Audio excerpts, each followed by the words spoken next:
Justice Kavanaugh got the last laugh on Dems, made them pay. It appears that the Democrat plan to ruin Supreme Court Justice Brett Kavanaugh worked to destroy themselves.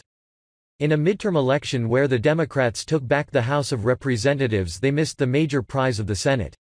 It was something they could have had if they played their cards properly. But the decision to attempt to do to Justice Kavanaugh what they attempted to do to Justice Clarence Thomas backfired immensely, the Washington Examiner reported.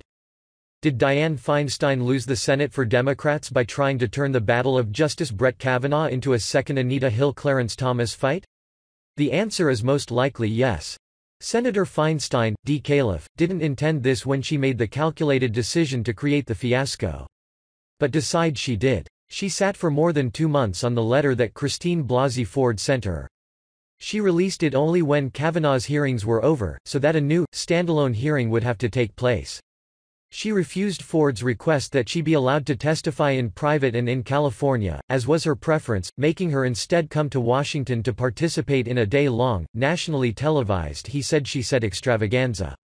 Was it because Feinstein wanted this to have the same look and feel as the Hill-Thomas hearing, which she saw as a win for her side and her party, and which also had made her a star?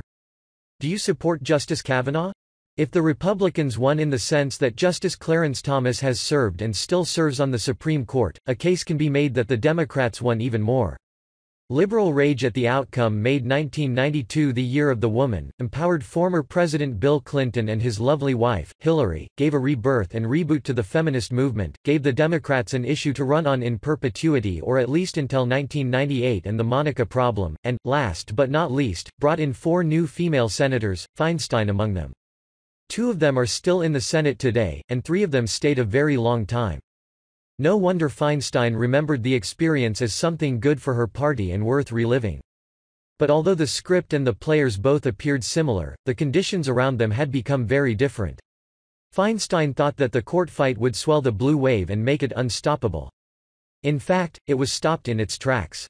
The rule in politics is to unite and excite your own party members while using wedge issues against your opponents that split their own people. But in using the courts, Feinstein had found the one issue that binds all Republicans together. Democrats were already so incensed by President Trump that they could add little more to their rage.